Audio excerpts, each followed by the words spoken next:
Dans ce monde, 7 enfants doués possèdent suffisamment de compétences et de ressources pour détruire la planète s'ils le souhaitaient, mais heureusement, aucun d'entre eux n'a encore sombré dans le côté obscur, et ils travaillent tous pour le bien commun. Dans notre station spatiale personnelle, nous retrouvons Ringo, le meilleur inventeur du monde. Aoi, le meilleur épéiste au monde, capable de trancher des balles en plein volume et de gagner des guerres à lui tout seul. Et sur ce même champ de bataille, Kane, le meilleur médecin au monde, capable de recoudre des blessures et de guérir des maladies qui seraient normalement synonymes de condamnation à mort. Ensuite, il y a l'homme que tous les traders de Wall Street rêveraient d'être, l'élite des hommes d'affaires Masato, qui possède plus de 30% de tout l'argent sur Terre, suivi par Akatsuki, le garçon qui a maîtrisé toutes les formes d'illusion et de magie du monde, ce qui lui permet de faire des choses comme faire disparaître la Statue de la Liberté lors d'une performance décontractée. Si seulement il pouvait faire de même pour mes problèmes. Ensuite, nous avons Shinobu, une maîtresse de tous les arts ninja avec un talent naturel pour l'espionnage. Elle est la journaliste numéro 1 au monde, et lorsqu'elle cherche quelque chose, aucun historique de recherche ni log de chat ne lui échappe.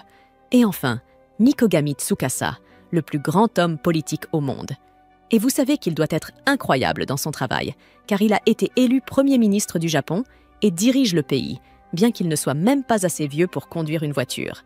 Un jour, les 7 prodiges étaient dans un jet privé en route pour un événement important, mais au moment suivant, Tsukasa ouvre les yeux pour se retrouver dans un lit avec une elfe qui veille sur lui.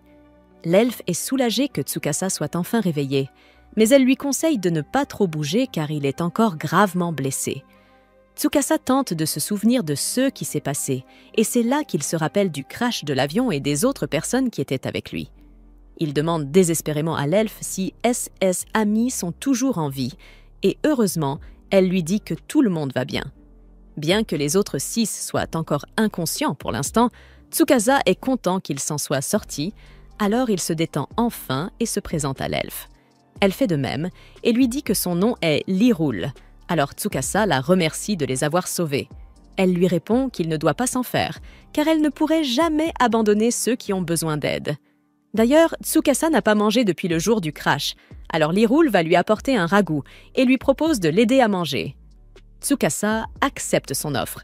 Lorsqu'elle essaie de lui donner à manger, la viande tombe simplement de sa bouche parce qu'il n'a pas la force de mâcher.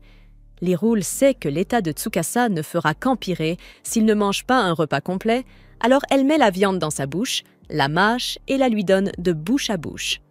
Tsukasa est surpris par ce baiser inattendu, mais c'est la seule manière pour lui de manger en ce moment. Et il reste encore beaucoup de nourriture à mâcher, alors il semble qu'il n'ait pas d'autre choix que de continuer à l'embrasser. Comme c'est bien malheureux. Cependant, avant que Lirul puisse continuer, elles sont interrompues par son amie Winona, qui est venue vérifier comment allaient leurs invités. Après que Tsukasa se soit présenté à Lirul et Winona, il exprime sa gratitude pour leurs soins, leur promettant de les récompenser dignement une fois de retour au Japon. Mais il y a un problème. Ni Winona ni Lirul n'ont jamais entendu parler d'un pays appelé Japon. Tsukasa est choqué et confus, d'autant plus qu'ils ont communiqué en japonais tout au long de leur rencontre. Cependant, Lirul et Winona n'ont toujours aucune idée de ce dont ils parlent, car la seule langue qu'elles connaissent est l'Altan, la langue de leur pays. Tsukasa est encore plus perplexe, parce qu'il peut voir que Lirul et Winona ne mentent pas. Elles sont réelles, et quelque chose de bizarre doit se produire. Après un moment, il décide de sortir du lit et leur demande si elles peuvent l'emmener sur le site du crash de l'avion. Les 2 acceptent, bien qu'elles ne comprennent pas vraiment pourquoi il veut s'y rendre. En chemin, elles expliquent qu'il y a 4 jours, quelque chose ressemblant à un énorme oiseau est tombé du ciel, provoquant une gigantesque explosion lorsqu'il a touché le sol. Tout le village s'est précipité vers le site du crash où ils ont trouvé Tsukasa et ses amis. Arrivé sur le site du crash, Tsukasa jette un coup d'œil à la dévastation et se rend vite compte que quelque chose ne colle pas. Le crash de l'avion était trop catastrophique pour que l'un d'entre eux ait survécu. Pour rendre les choses encore plus suspectes, un dragon vole au-dessus d'eux, confirmant ses soupçons grandissants. Ils ont été transportés dans un autre monde. Un mois passe et tous se sont remis de leurs blessures. Pour célébrer leur guérison, un festin est organisé. Bien qu'ils aient du mal à croire l'histoire de Tsukasa sur son transport vers un autre monde, ils se sont habitués à leur nouvelle vie. Tous, sauf Akatsuki, qui lutte parce que la magie, sa spécialité, est désormais partout dans ce monde. L'Hyrule demande si leur monde d'origine ne possède vraiment aucune magie, ou Buma. Mais Shinobu ne sait pas ce que Buma signifie et demande des précisions. L'Hyrule explique que les Buma sont des personnes avec des traits animaux et une force qui correspond à leur physique, tandis que des humains comme Tsukasa et les autres sont rares dans leur capacité à utiliser la magie. La situation des 7 prodiges rappelle à Winona une vieille légende sur 7 héros venus d'un autre monde pour sauver leur terre d'un dragon maléfique. Ueno et son fils, Elk, sont en pleine discussion animée lorsque Elk se lève soudainement, criant qu'il est impensable que ces étrangers puissent être les 7 héros. Ueno lui demande de cesser d'être impoli envers leurs invités, mais Elk, en tant que trésorier du village, exprime ses préoccupations financières, affirmant qu'ils ne peuvent pas se permettre d'organiser des festins pour des personnes qu'ils ne connaissent même pas. Il s'en va en furie, et Ueno s'excuse pour son comportement, expliquant qu'Elk s'inquiète simplement pour le village. Plus tard dans la nuit, Shukazu réunit ses amis pour une réunion afin de discuter de leur situation actuelle. Il aborde 3 points principaux. Premièrement, ils doivent recueillir plus d'informations sur le pays de Frigegard, y compris ses lois et sa magie. Deuxièmement, ils doivent chercher un moyen de retourner dans leur propre monde, bien qu'il n'ait que peu d'indices à part la légende des 7 héros. Enfin, Shukazu veut trouver une solution pour aider les finances du village afin de les remercier de leur hospitalité. Tout le monde est d'accord, et le lendemain, ils commencent à travailler. Ringo parvient à ajuster les téléphones de tout le monde pour qu'ils fonctionnent dans ce monde, garantissant ainsi que la communication ne posera pas de problème. Elle récupère également son mini-réacteur nucléaire, résolvant temporairement les préoccupations énergétiques du village. Shukazu la remercie pour son travail acharné, mais Ringo a une dernière demande. Elle explique qu'il y a beaucoup de minerais de bauxite près du site du crash et qu'elle souhaite créer de l'aluminium, bien qu'elle ait besoin de matériaux supplémentaires pour le faire. Shukazu accepte de l'aider et propose d'aller chercher les fournitures nécessaires chez Masato. À ce moment-là, Shukazu entend Winona crier près de la porte de la ville. Lorsqu'il se précipite, il trouve un groupe de soldats tentant d'extorquer de la nourriture et de l'argent au village.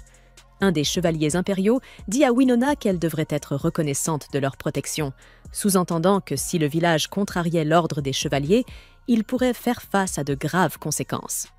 Alors qu'il tente de saisir la poitrine de Winona, Shukazu se place devant elle, lui disant poliment qu'il est un lâche sans valeur et que le village n'a pas besoin de gens comme lui. Le soldat, offensé par le manque de respect d'un enfant, ordonne à ses hommes de dégainer leurs épées et de donner une leçon à Shukazu. Cependant, avant que les soldats n'agissent, Aoi et Shinobu assomment tous les hommes, laissant le capitaine seul. Shukazu, imperturbable, demande au capitaine s'il souhaite toujours continuer.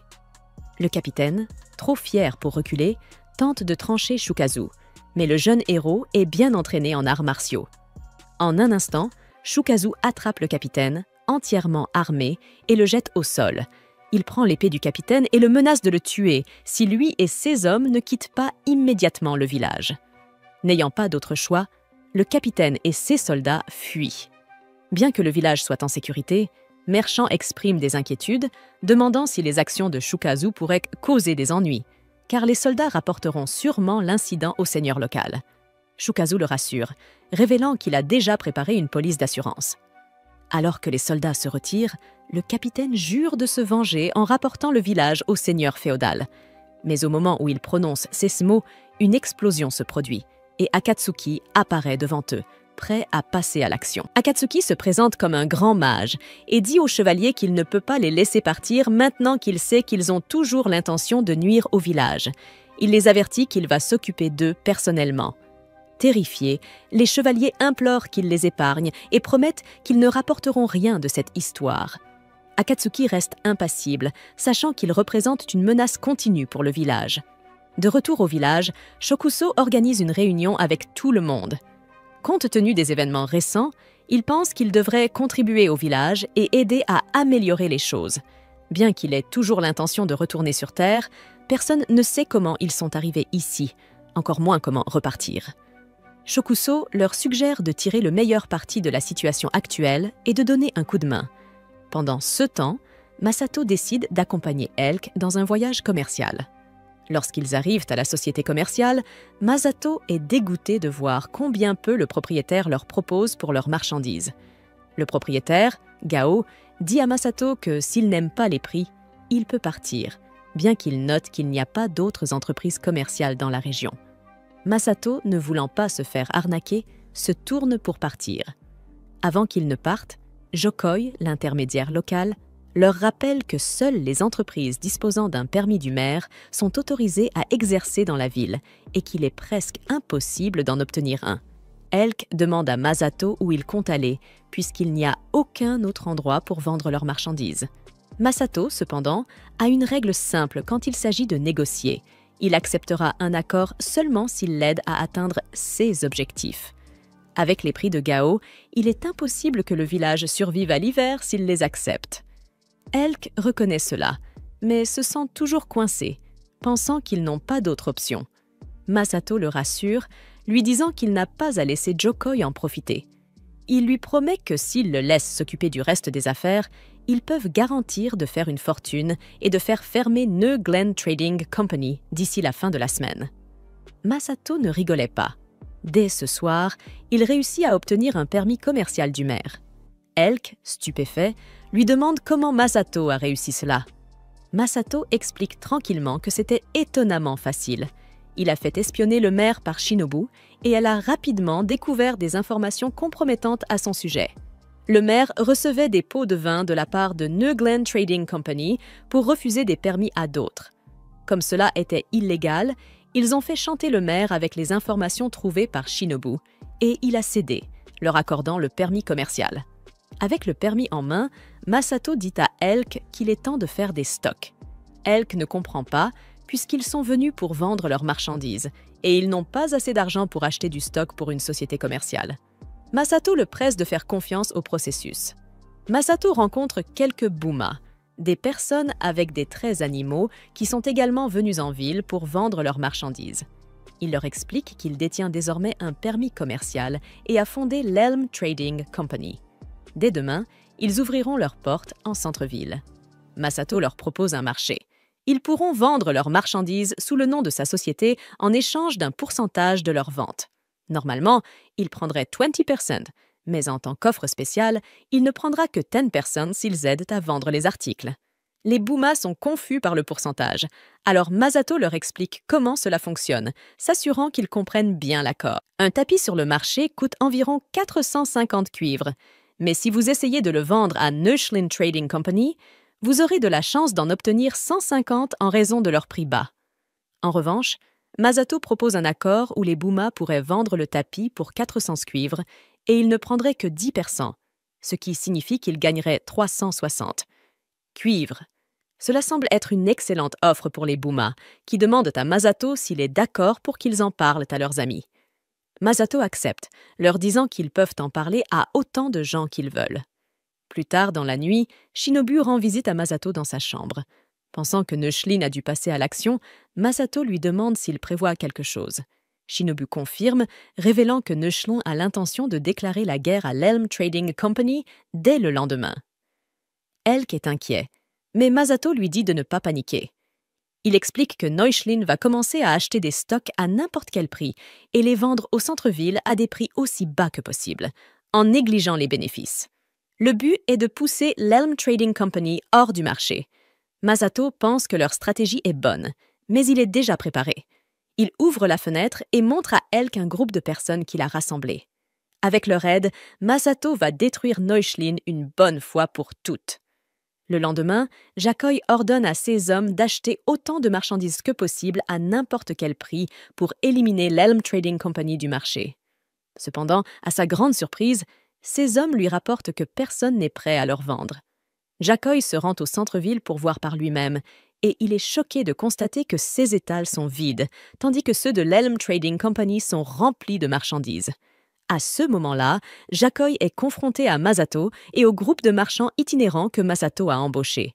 Jakoi les reconnaît comme les mêmes marchands qu'il a renvoyés plus tôt lorsqu'il a conclu un accord avec le marchand de la mer, renvoyant tous les marchands de la route terrestre pour économiser sur les coûts de main-d'œuvre.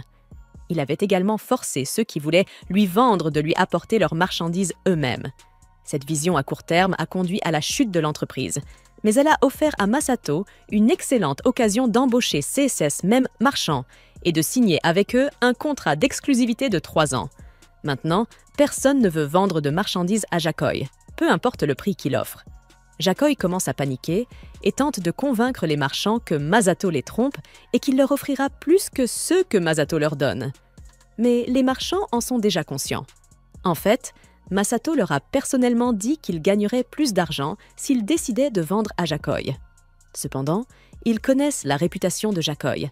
C'est un escroc, et même s'il leur offre une bonne affaire maintenant, ils sont sûrs qu'il reviendra à ses prix d'exploitation habituels une fois que la guerre commerciale sera terminée. Ils ne lui font plus confiance et refusent de retravailler avec lui. Masato s'approche de Jokoj et lui dit que la chose la plus importante dans le monde des affaires n'est pas l'argent, mais la confiance. Jokoj a jeté toute la confiance qu'il avait lorsqu'il a arnaqué ses clients fidèles pour un peu d'argent supplémentaire. Masato déclare ensuite qu'il est sur le point d'écraser Noiseglen Trading Company comme il l'a promis, mais il ne pense pas qu'il soit sage de laisser Noiseglen faire faillite. Il ne veut pas diriger un monopole. En revanche, Masato est prêt à discuter de certaines conditions pour l'avenir des opérations de Noiseglen à Dortmund, mais il a l'intention de profiter de Jokoj autant que possible. Plus tard dans la journée, Masato joue à un jeu avec Ru quand Elke s'approche de lui avec une question. Elke lui demande pourquoi Masato a choisi d'épargner l'entreprise de Jokoj. Masato explique que cela ne valait tout simplement pas la peine de se débarrasser complètement de Noiseglen. Leur entreprise ne peut pas se permettre de garder tous les marchands itinérants employés, et le plan de Masato était toujours de faire peur à Jokoj pour qu'il donne une meilleure offre aux marchands.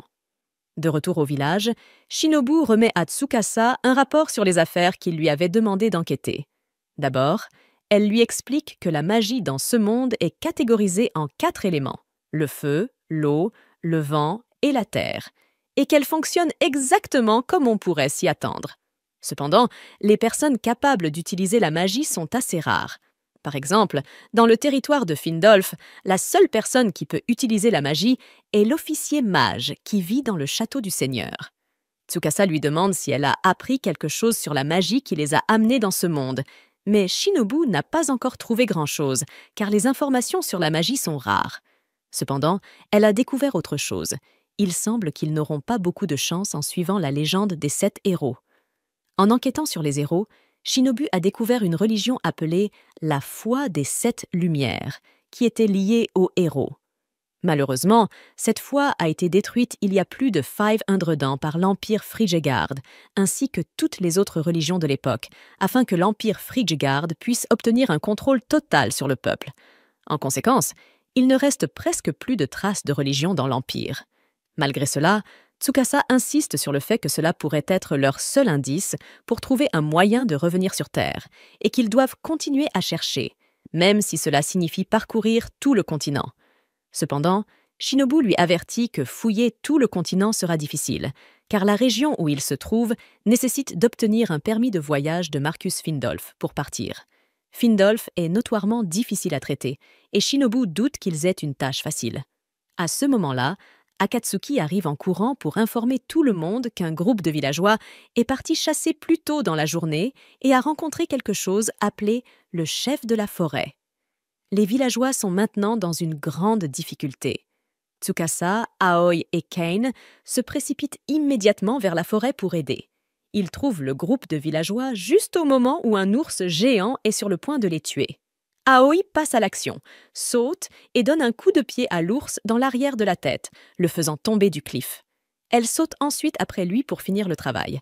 Les villageois sont surpris qu'Aoi affronte l'ours seul, mais Tsukasa les rassure en leur disant qu'elle est une maîtresse épéiste et qu'elle va bien s'en sortir. Il est plus préoccupé par l'état des villageois et demande si quelqu'un est blessé. Bien que les 3 villageois soient indemnes, le chef Olga n'a pas eu cette chance. Son cœur a cessé de battre il y a quelques minutes et les villageois ont peur qu'il soit trop tard pour le sauver. Cependant, Tsukasa leur dit qu'un cœur arrêté est un problème mineur avec Kaine à leur côté.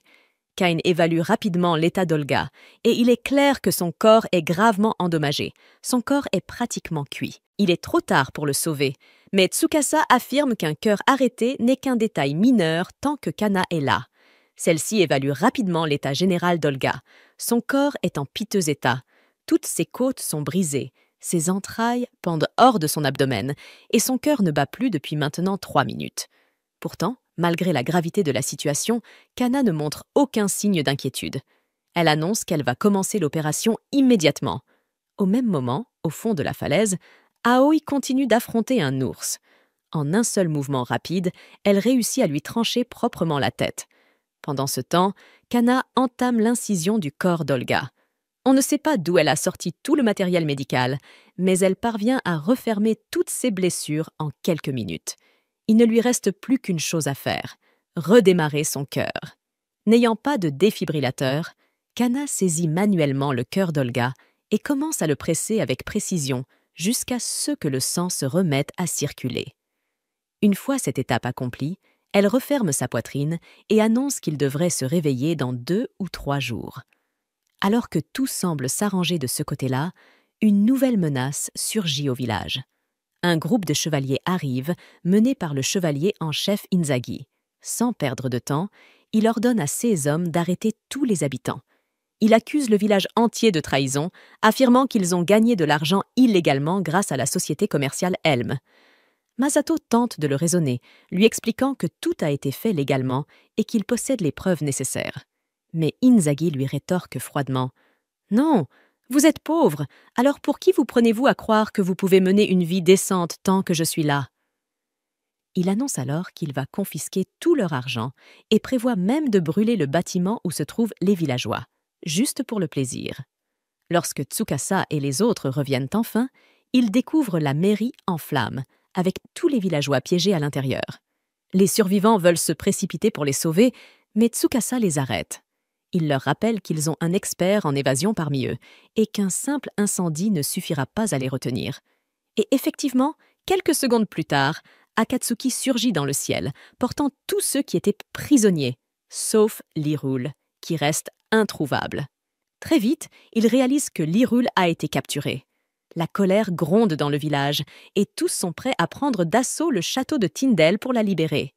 Mais une fois encore, Tsukasa les arrête. Ce qu'ils envisagent revient à déclarer la guerre à un pays. Même s'ils réussissaient à sauver Lirul, Tyndale pourrait facilement envoyer une armée pour anéantir le village. La seule vie qui compte actuellement pour Tyndale est celle de Lirul. Tsukasa propose alors de négocier avec eux pour garantir la sécurité du village en échange du sacrifice de Lirul. Elk explose de colère à l'idée que Tsukasa puisse proposer une chose aussi inhumaine. Mais Tsukasa non plus ne supporte pas cette option. Il déteste l'idée d'abandonner Lirul. Pourtant, d'un point de vue objectif, c'est la seule solution viable pour protéger tout le village. Et en tant qu'homme politique, Tsukasa se sent obligé de faire ce qui est le mieux pour son peuple. Nous comprenons alors qu'au fond, Tsukasa essaie simplement de veiller sur eux, malgré le poids terrible de ses décisions. Mais Lirul refuse catégoriquement de se soumettre. Elle déclare qu'elle préfère mourir en combattant plutôt que d'abandonner son ami. Tous les autres villageois partagent sa détermination et demandent à Tsukasa de les aider à sauver Lirul. Tsukasa les met en garde. Une fois qu'ils se lanceront, il n'y aura plus de retour possible. Mais puisqu'ils sont prêts à assumer les conséquences, il leur promet que lui et ses alliés les aideront. Cependant, il les avertit. Pour sauver Lirul, ils devront détruire le monde tel qu'ils le connaissent. Pendant ce temps, dans le château de Findulf, Inzaghi vient de présenter Lirul au seigneur des lieux. Le regard lubrique de Findulf s'illumine à la vue de sa nouvelle acquisition.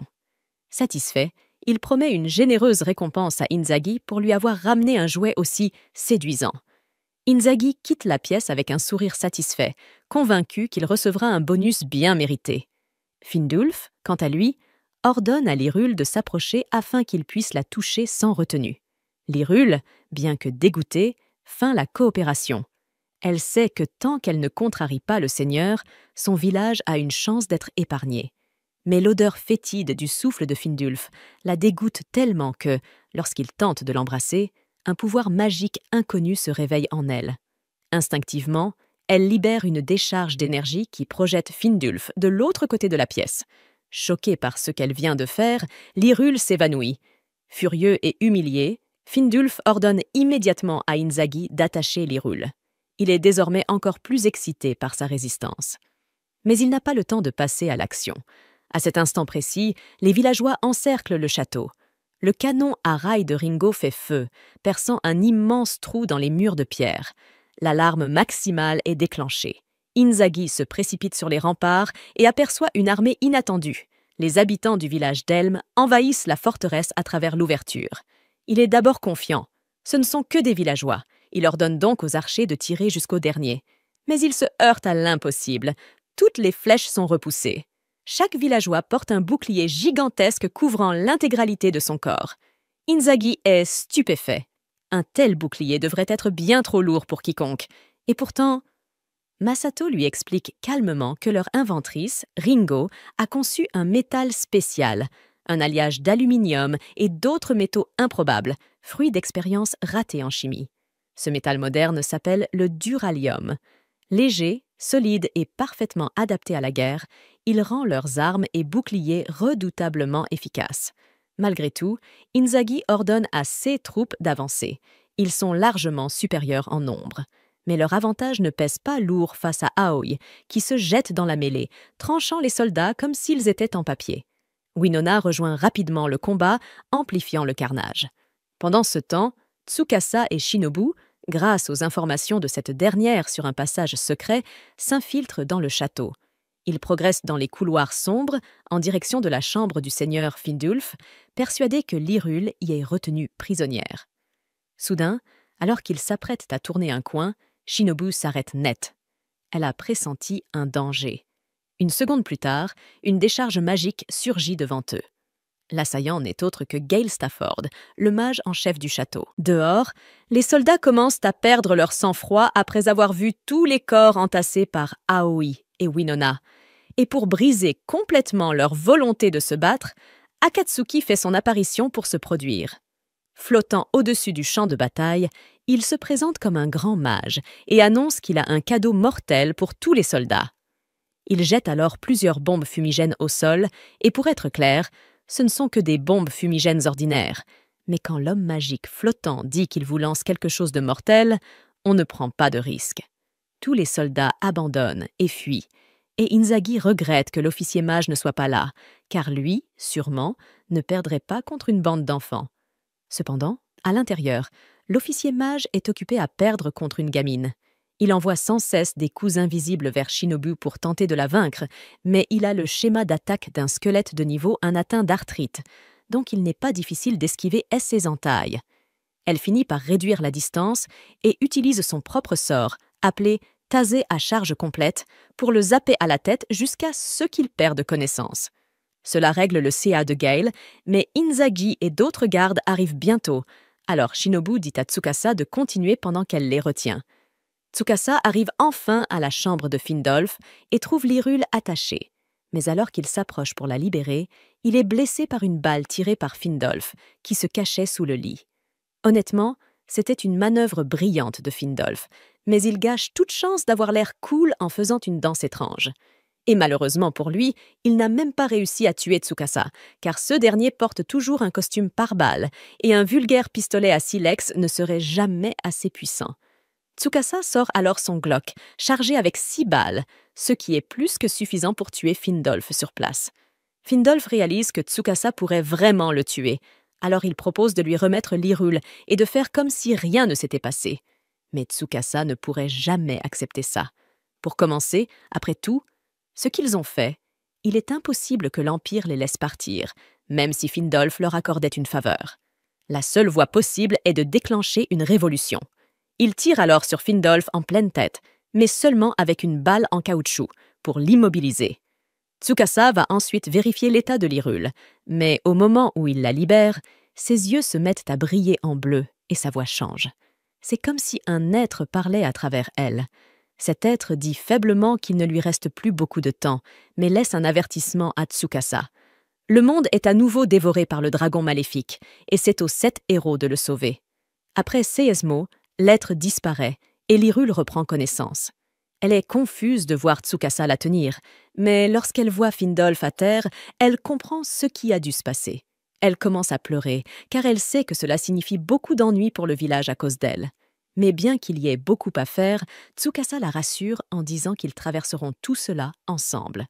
La première étape pour bâtir une nation démocratique est d'obtenir le soutien du peuple.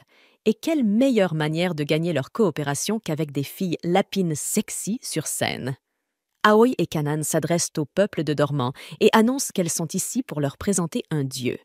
Et à ce moment, Akatsuki apparaît alors dans un nuage de fumée. Il s'élève dans les airs et commence un spectacle de magie pour convaincre les gens qu'il est, en vérité, un dieu. Après les avoir vus effacer un monument puis le faire réapparaître instantanément, les habitants n'ont plus aucun doute.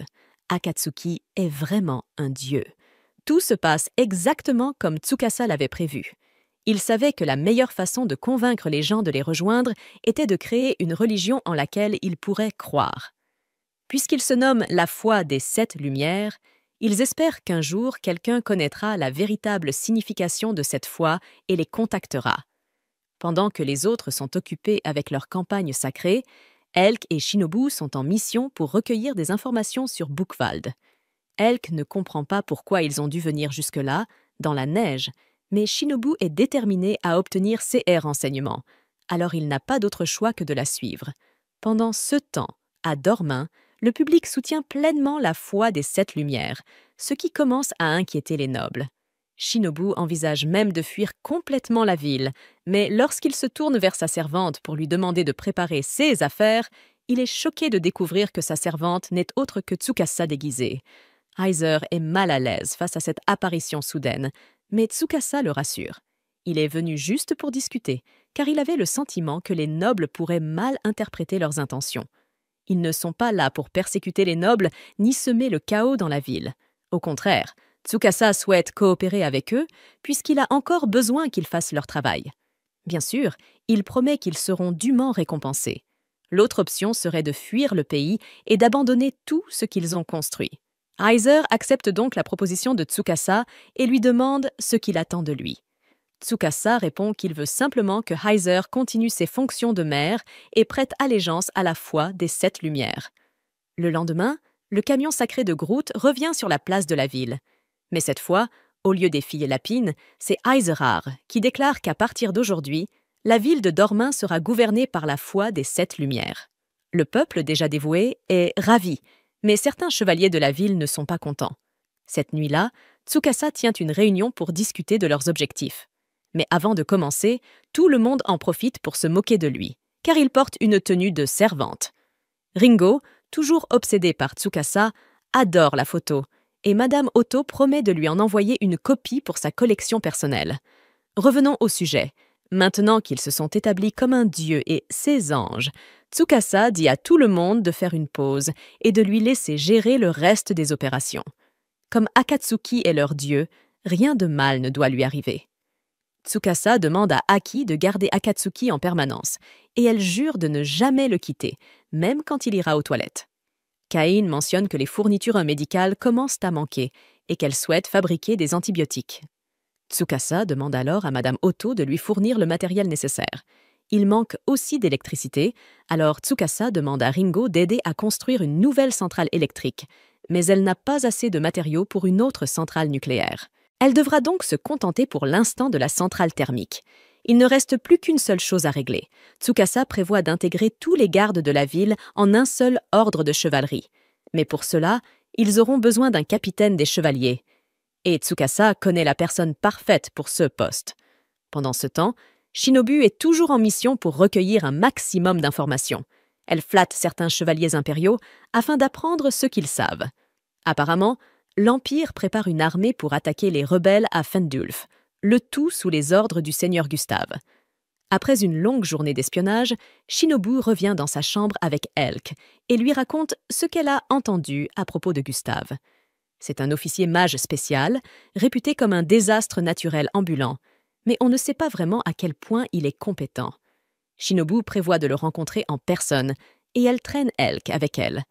Au château de Gustave, Inzagi se présente devant lui pour demander de l'aide afin de reprendre le territoire de Findulf. Gustave a bien l'intention de le faire, mais il est dégoûté par l'échec d'Inzaghi et le décapite sur le champ. De retour à Dormine, Tsukasa tient une réunion avec tous les nobles pour annoncer qu'il va abolir le système de classes actuel. Il demande si quelqu'un s'y oppose, mais même si certains sont mécontents de la réforme, personne ne prend la parole. Tsukasa passe alors au point suivant à l'ordre du jour. Des réformes fiscales qu'il souhaite voir mises en place immédiatement et pour lesquelles il a besoin de la coopération des nobles. Quelques heures plus tard, Heiserar rend visite à Tsukasa dans son bureau pour l'informer que les réformes fiscales ont été appliquées. Tsukasa le remercie pour son travail, mais Heiserar a une question. Depuis qu'il travaille pour Tsukasa, il ne l'a jamais vu prendre de pause ni dormir, même une seule fois. Et cela fait déjà plusieurs jours. Pendant ce temps, dans le village, le chef est enfin sur pied. Winona est soulagée que son père aille bien, mais Kane lui rappelle de ne pas trop forcer. Sinon, elle sera obligée de le rendormir. Juste à ce moment, Kane entend une porte s'ouvrir et trouve Roux à terre, à peine consciente, en train de réciter des calculs comme si sa vie en dépendait. Après un peu de nourriture et d'eau, Roux reprend des forces et explique qu'elle passait un test de mathématiques avec Masato. Elle essaie très fort de mémoriser la table de multiplication. Winona et le chef comprennent pourquoi Roux a du mal. Ils ne sont pas très forts en maths non plus, mais ils la rassurent en lui disant que même si elle est mauvaise en maths, elle peut toujours être comme eux. Roux décide que finalement, étudier. Ce n'est peut-être pas si mal. Ailleurs, Tsukasa et Masato visitent la nouvelle centrale thermique que Ringo construit. Elle est presque terminée, et Ringo dit qu'ils la mettront en marche demain, ce qui résoudra leurs problèmes d'électricité. Elle mentionne aussi qu'elle passe à son prochain projet. Masato demande quel est ce projet. Et Tsukasa explique que Ringo compte créer des machines de production pour fabriquer des armes afin de préparer les batailles une fois l'hiver terminé. Tsukasa veut équiper les soldats avec des armes à feu et moderniser un peu l'armée, mais il ne souhaite pas passer à l'armement entièrement automatique. Il veut éviter d'interférer trop avec le développement technologique naturel du monde. Par-dessus tout, il est plus concentré sur la mise en place d'un système de défense aérienne. Misato ne comprend pas pourquoi ils auraient besoin d'un système de défense aérienne alors qu'il n'y a ni missiles ni avions dans ce monde, mais Tsukasa lui rappelle que la magie et les dragons existent. De plus, il y a seulement quelques jours, il a reçu un rapport de Shimabu concernant un homme nommé Gustave et son sort Flamme du ciel, une attaque puissante capable d'embraser toute une ville d'un seul coup. Tsukasa veut être prêt au Séas où il devrait se défendre contre une telle menace. Soudain, Lirul apparaît en montant la colline, ce qui surprend Tsukasa puisqu'il pensait qu'elle était retournée au village avec les autres. Cependant, comme la guerre a commencé à cause d'elle, elle veut être aussi utile que possible et distribue actuellement de la nourriture à tout le monde. Elle espère aussi pouvoir déjeuner avec Tsukasa pour le remercier de l'avoir sauvé. Tsukasa apprécie le geste, mais décline poliment, disant qu'il a une réunion importante et doit retourner à Dormin immédiatement. Lirul sent qu'on l'a un peu écartée et se demande si Tsukasa est en colère contre elle, surtout qu'elle est la cause du conflit. Masato la rassure en disant que Tsukasa n'est pas fâché. Au contraire, il se sent coupable parce qu'il avait d'abord suggéré d'abandonner Lirul pour éviter la guerre. Bien qu'il ait voulu la sauver, la priorité de Tsukasa a toujours été la sécurité du plus grand nombre, même si cela signifie sacrifier ceux qu'il aime. Plus tard dans la nuit, Tsukasa reçoit un rapport d'un noble qui l'avait chargé d'évaluer la sécurité des bâtiments. Il le remercie, puis lui dit de prendre un jour de repos. Alors que Tsukasa essaie de se lever de son bureau, la fatigue accumulée durant 2 semaines de nuit blanche le rattrape et il chancelle légèrement. À ce moment-là, Lirul arrive à sa porte, demandant si elle peut lui parler. Tsukasa essaie de la renvoyer en disant qu'il va dormir, mais Lirul insiste et entre quand même. Surprise par son assurance, Tsukasa demande si c'est si important, et Lirul insiste que oui. Elle ne partira pas tant qu'on ne lui aura pas permis de le remercier. Tsukasa lui dit qu'elle ne lui doit rien puisqu'il a d'abord choisi de l'abandonner, mais Lirul n'en a cure, consciente de cela. Si cela signifiait protéger le village, elle était prête à endurer tout ce que Findolf lui avait fait, mais maintenant que Tsukasa l'a sauvée, elle sent qu'elle lui doit au moins un peu de gratitude. Tsukasa répond qu'il n'est pas l'homme gentil qu'elle imagine. Après tout, il a pratiquement tué son propre père. Là, quand Tsukasa était jeune, il admirait profondément son père, un homme politique influent et respecté. Mais cette admiration s'est effondrée le jour où il a découvert que son père utilisait son pouvoir à des fins personnelles, fraude fiscale, corruption et participation à des soirées clandestines parmi les plus immorales. Tsukasa ne pouvait pas fermer les yeux sur une telle corruption, alors il a décidé de mener sa propre enquête. Avec l'aide de Masato et Shinobu, il a rassemblé suffisamment de preuves pour faire éclater la vérité. Son père a été jugé et, finalement, condamné à mort. Depuis ce jour, sa mère le hait. Et pour qu'un homme d'une telle influence soit effectivement condamné à mort, ce qu'il avait fait devait vraiment être monstrueux. Tsukasa ne regrette pas ce qu'il a fait. La justice devait être rendue. Mais il mentirait s'il disait que cela ne lui fait pas mal de savoir qu'il est l'homme qui a détruit sa propre famille. Pourtant, il reste convaincu que, en tant qu'homme politique, il doit être prêt à se sacrifier pour le bien commun. L'Hyrule le saisit par les épaules et lui dit qu'il n'a pas à porter seul le poids d'un tel fardeau. Il pense peut-être qu'elle le détestera pour ce qu'il a fait, mais elle jure que, peu importe les choix qu'il aura à faire, elle ne pourra jamais le haïr. Touché par sa gentillesse, Tsukasa cède enfin. Il accepte sa reconnaissance. Et puisqu'elle a bien astérisque dit qu'elle ferait n'importe quoi pour lui, il lui lance malicieusement qu'il compte bien en profiter de ses cuisses. Tsukasa pose sa tête sur les genoux de l'Hyrule, et c'est si confortable qu'il est certain qu'il pourrait passer une excellente nuit ainsi. Mais ne voulant pas trop l'embarrasser, il lui dit de le réveiller si jamais ses jambes commencent à lui faire mal. Pendant que Tsukasa s'endort paisiblement sur les genoux de l'Hyrule, Ringo, qui passe par là, aperçoit la scène et en devient folle de jalousie. Gênée et furieuse, elle tourne les talons et part se plonger dans le travail pour se changer les idées. Ailleurs, Elk et Shinobu poursuivent leur mission de reconnaissance et s'arrêtent dans un village peuplé d'habitants incroyablement chaleureux. Tellement chaleureux, en fait, que les villageois organisent un banquet en leur honneur et ne cessent de remplir leurs verres à vin. À la fin de la soirée, Elk est un peu ivre et Shinobu est très ivre. Esmeralda, leur hôte, les conduit dans une chambre d'amis et leur propose de se reposer. Shinobu accepte aussitôt et se jette sur le lit sans hésiter. Alors qu'Elk s'apprête à faire de même, il est approché par Melinda, la fille d'Esmeralda. À voix basse, elle lui glisse qu'il devrait quitter le village immédiatement. Mais Elk, encore trop éméché et confus, ne comprend pas bien ce qu'elle veut dire. Avant qu'il ait le temps de poser des questions, Melinda grimpe dans le lit et fait semblant de dormir. Ou du moins, c'est ce qu'elle veut faire croire aux autres villageois. On les conduit dans une chambre d'amis où on leur dit qu'ils peuvent se reposer un moment. Shinobu accepte volontiers et saute sur le lit. Mais alors qu'Elk s'apprête à faire de même, il est abordé par Melinda, la fille d'Esmeralda, qui lui dit qu'il devrait quitter le village au plus vite. Elk ne comprend pas ce qu'elle veut dire. Peu après, elle semble s'endormir profondément sur le lit. Ou du moins, c'est ce qu'elle veut faire croire aux villageois. En réalité, Shinobu n'a fait que simuler l'ivresse pour duper Esmeralda. Dès qu'elles sont seules, elle réveille Elk, qui est encore un peu ivre. Pour le remettre d'aplomb, elle l'embrasse soudainement sur les lèvres. Elk est confus et troublé, mais désormais bien réveillé. Shinobu commence alors à lui expliquer qu'il y a quelque chose de louche dans ce village.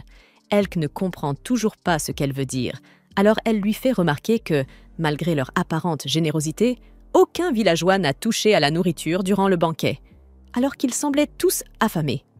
Elk est encore sceptique, car les villageois lui semblaient en bonne santé. Mais Shinobu explique que ce n'est qu'une illusion créée par du maquillage pour masquer leurs véritables traits. Et malgré cela, elle a pu remarquer que tous étaient très maigres, avec les yeux jaunis. Des signes évidents de malnutrition. Elle nourrissait des soupçons depuis leur arrivée, mais maintenant, elle en est certaine. Quelque chose de terrible se passe ici. Elle conduit Elk dans la cave de la taverne. Et là, il découvre les corps de plusieurs voyageurs morts. Shinobu en conclut que les villageois attirent les étrangers, les enivrent, puis les tuent pour leur voler leur argent. Et ce n'est pas tout. Dans un coin de la pièce, ils aperçoivent une table sur laquelle repose un morceau de chair humaine. Elk est pris de nausée à l'idée que ces villageois tuent et mangent des voyageurs sans méfiance. Mais avant qu'il n'ait le temps de réagir, un grand tumulte éclate à l'extérieur. Tous les villageois s'agitent. L'ordre des chevaliers impériaux est arrivé pour effectuer une inspection, menée par le chevalier d'argent, Jin. Les villageois se rassemblent rapidement à l'extérieur et se préparent à exécuter une salutation répétée. Mais alors qu'ils allaient partir, un chevalier arrête Esmeralda et Melinda. Il a remarqué une tache de saleté sur les vêtements de Melinda. Selon la loi d'Oslo-el-Gustave, tous les résidents doivent rester propres et beaux en tout temps. Jin déclare que Melinda a enfreint la loi et qu'elle doit donc être punie. Le chevalier la saisit et commence à frapper violemment la petite fille avec une joie malsaine. Esmeralda supplie qu'on épargne sa fille, ou du moins qu'on la laisse prendre sa place pour le châtiment. Mais Jin lui rappelle froidement une autre loi. Tous les villageois doivent sourire en permanence pour montrer leur gratitude d'être autorisés à vivre sur les terres de l'empereur. Alors, il ordonne à Esmeralda de sourire, pendant qu'elle regarde sa fille hurler sous les coups, au bord de la mort. Elk et Shinobu assistent à la scène. Elk, horrifié, veut intervenir. Mais Shinobu le retient, lui rappelant que ces mêmes villageois prévoyaient de les tuer et de les manger. Elk le sait, mais Melinda a essayé de les prévenir. Et il ne peut pas rester là sans rien faire face à une telle cruauté envers une enfant.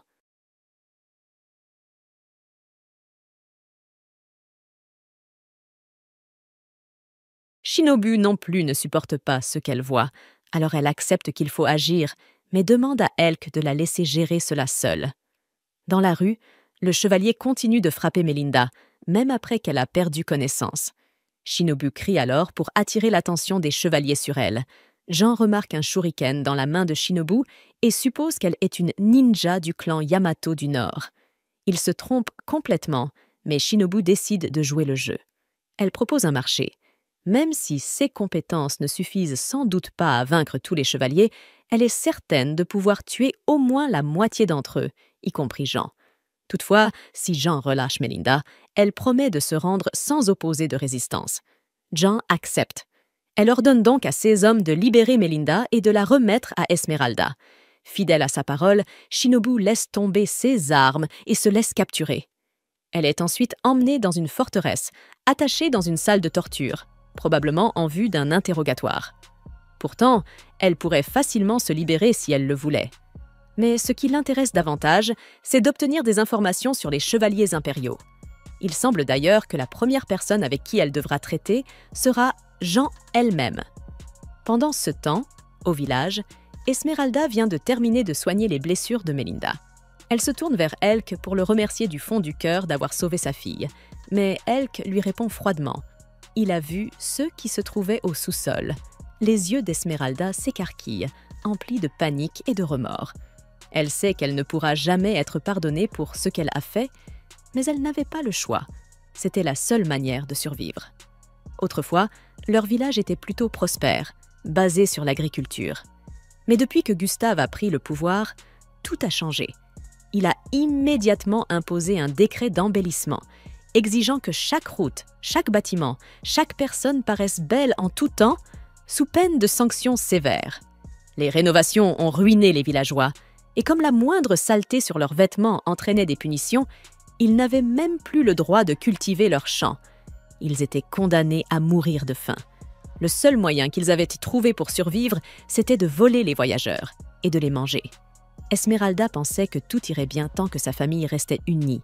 Mais maintenant que tout a dérapé, elle préférerait mourir. Elk, écœuré par ces paroles, lui répond qu'il ne peut accepter ce qu'ils ont fait, ni les laisser continuer à vivre ainsi. De son côté, Shinobu est surprise. Au lieu de la torturer, Jean la libère et lui rend ses affaires.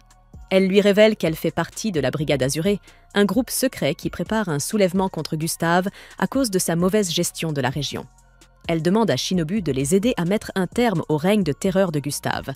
Pendant ce temps, dans le château de Gustave, ce dernier contemple avec admiration une statue en or massif représentant l'empereur. Il la trouve tellement réussie qu'il ordonne à Oscar d'en fabriquer 4 autres immédiatement. Oscar, stupéfait par une telle exigence, lui fait remarquer que la création de cette seule statue a déjà mis les finances de la région dans un état catastrophique. En réalité, il n'est pas rare que les villageois soient contraints de tuer et de manger des voyageurs pour survivre. Mais lorsque Gustave entend tout cela, il ne se demande qu'une seule chose. En quoi est-ce censé être son problème ? Il se moque complètement du sort de ces misérables paysans, car à ses yeux, la seule personne qui compte, c'est le glorieux empereur. Il demande alors à Oscar si les rebelles de Findolf ont été éliminés. Oscar répond que plus de 100 000 soldats ont été mobilisés, mais que les montagnes de Ruruk sont difficiles à traverser. Ils attendent donc le printemps pour lancer l'attaque. Furieux d'apprendre que ces rebelles sont toujours en vie, Gustave décide de s'en occuper lui-même et lance immédiatement la *** lance solaire *** sur Findolf, sans la moindre hésitation. À Findolf, l'unité de défense aérienne créée par Ringo détecte l'approche de la lance solaire. Elle tente de l'intercepter avec des missiles, mais la lance esquive littéralement les tirs et s'écrase en plein centre de la ville. À l'impact, une gigantesque silhouette de feu à l'effigie de Gustave apparaît au cœur de la ville et commence à tout brûler sur son passage. Tant les nobles que le peuple sont pris de panique, mais Akatsuki parvient à calmer les esprits, assurant à tous que la foi des * 7 lumières les protégera. Tsukasa avait justement anticipé ce genre de scénario et mis en place des procédures de défense. La priorité est donc l'évacuation rapide de tous les citoyens vers des zones sûres, pendant que le groupe s'emploie à résoudre la situation. Heureusement, Tsukasa avait fait élargir les routes quelques semaines plus tôt en prévision d'un éventuel incident, ce qui empêche les flammes de se propager davantage. L'équipe est donc enfin en mesure de tenter d'éteindre le feu. Mais malheureusement, Gustave garde toujours le contrôle de la lance solaire. Constatant que les flammes ne se répandent plus, il libère une multitude d'esprits de feu dans la ville pour semer le chaos. Dès qu'un esprit de feu touche quelqu'un, cette personne est aussitôt consumée par les flammes. S'ils ne réagissent pas vite, tous les habitants risquent d'être réduits en cendres. La source de ce sort semble être la lance elle-même, donc la détruire pourrait tout arrêter. Plus facile à dire qu'à faire. Lors de leur première tentative, même les missiles de Ringo n'ont pu l'endommager. Alors, quelle chance ont-ils maintenant? Étonnamment, leurs chances sont meilleures cette fois. Le fonctionnement de la lance solaire repose sur la présence de plusieurs esprits de feu liés à elle. Tant qu'elle est en volume, ces esprits la protègent et la propulsent. Mais maintenant qu'elle est au sol et que les esprits ont été libérés pour attaquer la population, il devient théoriquement possible de la détruire avec un missile. Seul problème, la chaleur dégagée est telle que le système de guidage thermique des missiles est inutilisable. Impossible de garantir un tir précis. C'est alors qu'Aoi propose de viser le missile manuellement. Et par là, elle entend littéralement courir à côté de lui et le guider physiquement jusqu'à sa cible. Si quelqu'un d'autre avait proposé une idée pareille, Tsukasa l'aurait pris pour un fou. Mais Aoi, elle pourrait bien réussir. Ils se mettent donc au travail, préparent tout le dispositif, et Aoi se lance, courant aux côtés du missile. Il faut vraiment être un type de personne très spécial pour courir tranquillement à la vitesse d'une fusée. Mais bien sûr, les choses ne vont pas se passer si facilement. Pour qu'Aoi puisse envoyer le missile vers la lance solaire, elle doit agir vite, car de nombreux esprits de feu bloquent encore le chemin. Elle plante alors fermement ses talons dans le sol et commence à faire dériver le missile avec précision pour éviter les obstacles enflammés. Elle finit par atteindre une position idéale et, dès qu'elle obtient une ligne de tir dégagée, elle relâche le missile en direction de sa cible. Cependant, le visage ardent de Gustave repère l'attaque et tend ses bras flamboyants pour l'arrêter. Mais à la dernière seconde, Eloui utilise l'une de ses techniques à l'épée pour créer une mini-tornade qui détruit les bras de feu de Gustave. Le chemin étant désormais libre, le missile frappe sa cible. La lance solaire explose dans une détonation flamboyante, sauvant ainsi la ville d'un incendie cataclysmique. Pendant ce temps, dans son château, Gustave subit de plein fouet le contre-coup de la destruction de la lance solaire. Il perd ses bras. Mais cet homme, animé par une rage pure et une loyauté inébranlable envers l'Empire, fait surgir de nouveaux bras faits de flammes, déterminé à poursuivre son combat contre les parasites qui osent défier l'empereur. Le lendemain matin, Tsukasa passe un appel à Shinobu pour lui raconter ce qui s'est passé. Shinobu n'arrive pas à croire que Gustave ait été assez fou pour tirer la lance solaire sur un simple coup de tête. Heureusement, grâce aux efforts de toute l'équipe, ils ont réussi à limiter les dégâts à un tiers de la ville. Malgré tout, Tsukasa reste inquiet. Si Gustave décide un jour de tirer plusieurs lances solaires en même temps, ils n'auront aucune chance de survie. Shinobu tente de le rassurer. Christophe doit passer énormément de temps à lier les esprits de feu à chaque lance, ce qui signifie qu'il ne pourra pas en utiliser une autre avant un bon moment. Cependant, après un tel incident, l'Empire ne restera pas silencieux bien longtemps. C'est pourquoi Tsukasa a chargé Zest d'entraîner la toute première unité de tir moderne utilisant des armes à feu. De son côté, Gustave ordonne à Oscar de préparer les troupes pour anéantir cette maudite ville rebelle immédiatement. Mais Oscar lui rappelle qu'il a déjà confié ses troupes à Arklid et Buchwald, qui attendent encore la fin de l'hiver pour traverser les montagnes. Furieux, Gustave ordonne alors à Oscar de leur transmettre un message. S'ils ne veulent pas mourir de sa main, ils doivent traverser immédiatement les montagnes de Rurik et exterminer jusqu'au dernier membre de cette nation rebelle. Dès qu'Arklid reçoit le message, il commence à faire marcher ses hommes à travers la neige traîtresse, même s'il sait que c'est une très mauvaise idée. Il reconnaît la puissance de Gustave au combat, mais en matière de gouvernance, c'est un véritable fou. Ne pouvant rien faire d'autre, il suit tout de même le plan. Une fois arrivé à la forteresse, ils devraient pouvoir lancer leur attaque sur la région de Findulf. Mais avant même qu'Arklid ne comprenne ce qui se passe, 2 de ses soldats sont abattus d'une balle en pleine tête. Il comprend alors que la forteresse est déjà tombée aux mains de l'ennemi et qu'ils sont lourdement armés. Arklid ordonne immédiatement à ses troupes au sol de battre en retraite pour pouvoir envoyer la cavalerie blindée. 6 soldats sont protégés de la tête aux pieds, donc les balles n'auront aucun effet contre eux. Cependant, Tsukasa avait déjà prévu ce genre de situation, c'est pourquoi il a équipé les troupes de zeste de grenades. Et peu importe à quel point un soldat est protégé, rien ne peut résister à La grenade va quand même te transformer en gruyère. Donc, notre Clyde n'a aucune chance de gagner. Pendant ce temps, au château de Gustave, il a rassemblé tous les soldats à sa disposition et se prépare à les envoyer éliminer les fidèles de la foi des 7 Lumières, peu importe combien de soldats devront mourir pour y parvenir. Mais tout à coup, une flèche explosive lui est tirée dessus parce que Jean et Shinobu sont enfin prêts à renverser Gustave et ils ont déjà convaincu tous les soldats de leur camp. Rapidement, le château de Gustave tombe en ruine et Shinobu ainsi que Jean le coincèrent dans l'une de 7 tours. Jean dit à Gustave qu'il est arrêté pour ses actions traîtresses et son mépris flagrant pour la vie des habitants de l'Empire. Elle lui demande d'être raisonnable et de se rendre pacifiquement pour qu'il puisse être puni pour ses méfaits et corriger sa conduite. Mais si Gustave avait été un homme raisonnable, rien de tout cela ne serait arrivé en premier lieu. Gustave les attaque avec ses flammes, alors Shinobu et Jean sont forcés de courir dans tous les sens pour esquiver. Cependant, Jean finit par courir droit dans une autre boule de feu. Elle est donc gravement brûlée, mais elle est toujours capable de se battre. Alors Shinobu élabore un plan. Elle charge toutes les 2 Gustave de directions opposées et, pendant qu'il est distrait, Shinobu lui lance une grenade flash en plein visage. Cela l'aveugle assez longtemps pour que Jean s'approche furtivement par derrière et le poignarde dans le dos. Après quoi, Shinobu lance un kunai sur le lustre au-dessus de Gustave, le faisant tomber directement sur lui. Cela a certainement causé beaucoup de dégâts, puisqu'une flaque de sang se forme autour du corps de Gustave. Mais dans ces derniers instants, il utilise son sang pour lancer un sort qui incinère toute la tour. Heureusement, Jean et Shinobu ont réussi à s'échapper à temps, mais elles ne peuvent pas croire que Gustave était vraiment prêt à se faire exploser juste pour les éliminer.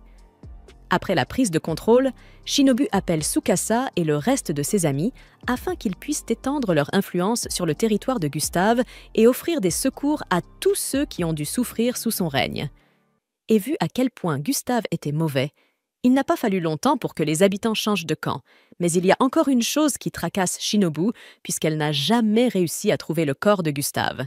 Il est possible qu'il ait été réduit en cendres, mais elle a du mal à croire que Gustave se serait vraiment suicidé.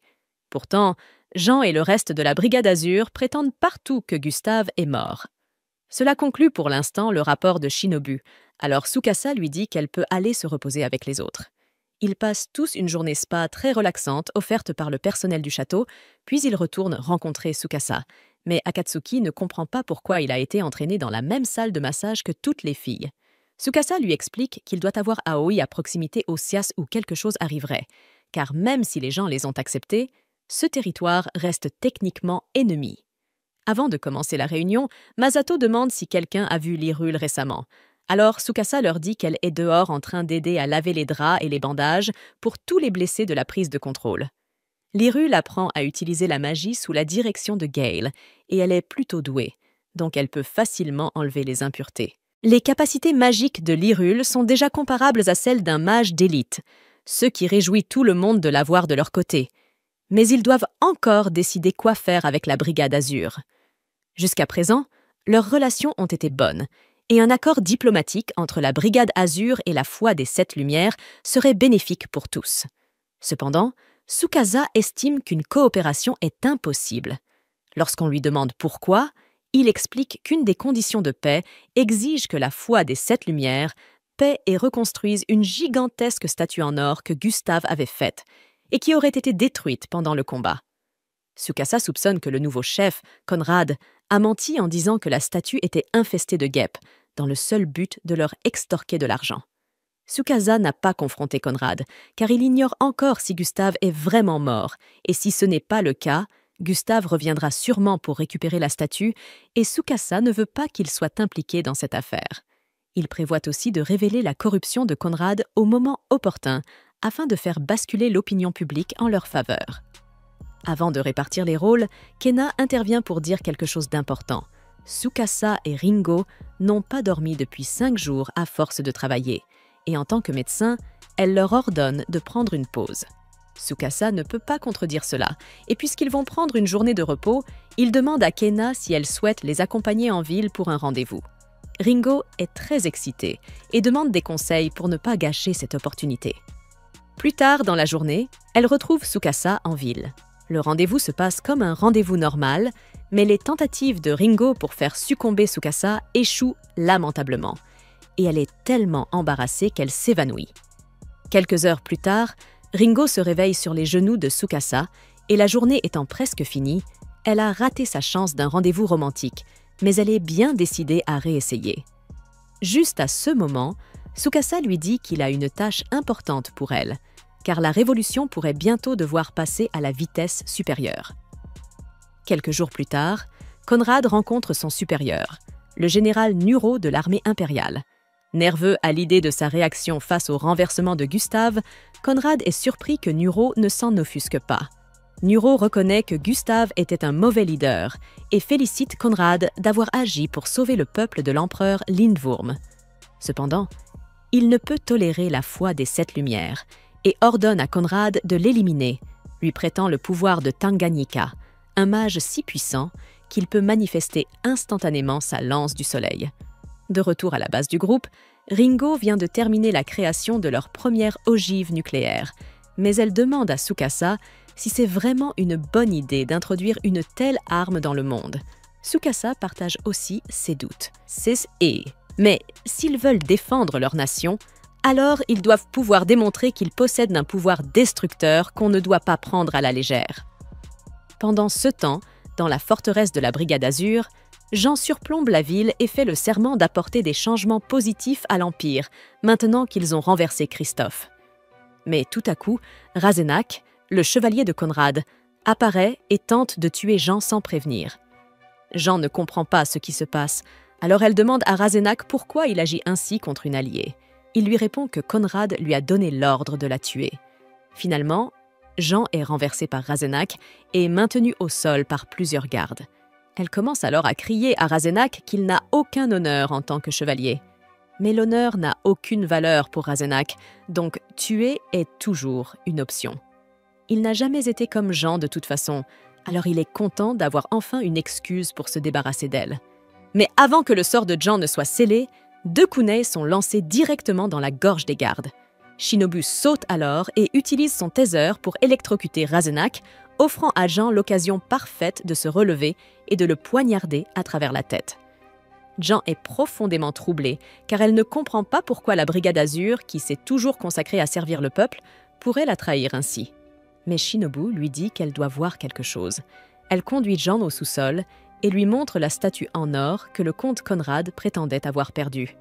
C'est l'or pour lequel les habitants de cette région ont failli mourir sous la tyrannie de Christophe, et Conrad l'a tout simplement volé pour lui-même.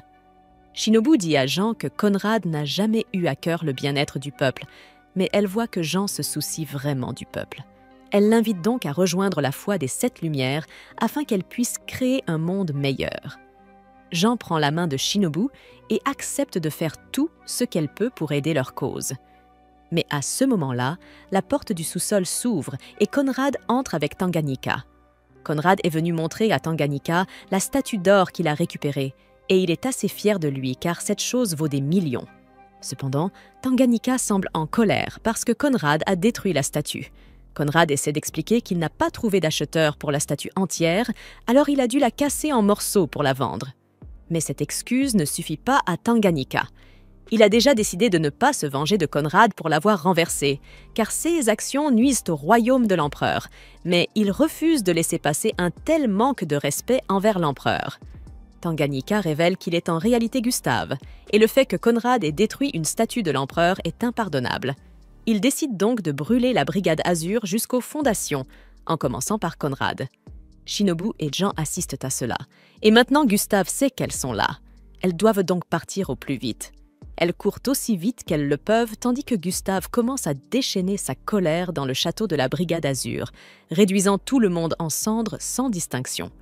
En fuyant, Shinobu fait un rapport à Tsukasa. Elle lui dit que Gustave est vivant et beaucoup plus puissant qu'avant, alors ils doivent agir rapidement avant qu'il ne cause davantage de dégâts. Tsukasa est d'accord et prévient Shinobu et Jean de s'éloigner le plus possible de cet endroit. Pendant ce temps, au château, Gustave venait de brûler jusqu'au dernier des habitants et se préparait à lancer 4 lances du soleil sur la nation des 7 Lumières. Mais soudain, il est frappé par une bombe nucléaire. Shinobu et Jean avaient réussi à se mettre à distance sécuritaire et Jean est impressionné par la puissance destructrice du souffle. Sirkassa ne voulait pas avoir à utiliser d'armes nucléaires, mais Gustave représentait une menace suffisante pour la vie de son peuple, il n'avait donc pas d'autre choix. Et s'il espère un jour instaurer une véritable démocratie, il doit démontrer que lui et sa nation possèdent les moyens de détruire quiconque tenterait de les attaquer. Le lendemain, Sirkassa tient une réunion avec tout le peuple de sa nation pour leur annoncer que Gustave a été tué par leur puissant éclair nucléaire. Cela ne signifie pas que tous leurs problèmes sont résolus, mais c'est un grand pas vers leur indépendance et la formation d'un monde où chacun peut vivre librement. C'est pourquoi, à partir de ce jour, Sirkassa déclare cette nation comme la République d'Orme. La foule est excitée après l'annonce de Sirkassa, mais tout à coup, une colonne de feu apparaît au centre de la ville et Gustave réapparaît. Sirkassa n'en croit pas ses yeux, car aucun homme ne devrait être assez résistant pour encaisser une bombe nucléaire. Une gemme sur la poitrine de Gustave le transforme en démon, et maintenant, sa seule pensée est de tuer ceux qui s'opposent à l'Empire. Il se prépare donc à brûler cette ville jusqu'aux fondations. Shinobu intervient pour distraire Gustave, et quand sa garde baisse, elle s'éloigne discrètement afin qu'Aoi puisse porter un coup final à la gemme sur la poitrine de Gustave. Le coup est direct, mais malheureusement, son épée se brise avant de pouvoir détruire la gemme, donc Gustave survit et fonce droit vers Sirkassa. Sirkassa reste calme et sort son arme pour commencer à tirer sur Gustave, mais ses balles n'ont aucun effet, alors Gustave continue d'avancer. Mais juste avant que Gustave ne l'atteigne, Sirkassa parvient à tirer sur la gemme, la brisant complètement et réduisant Gustave en poussière. Personne n'a été blessé lors de l'incident, donc les choses reprennent bientôt leur cours normal.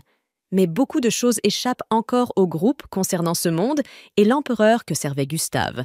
Donc il reste encore beaucoup à faire s'ils veulent vraiment bâtir une nation démocratique véritable.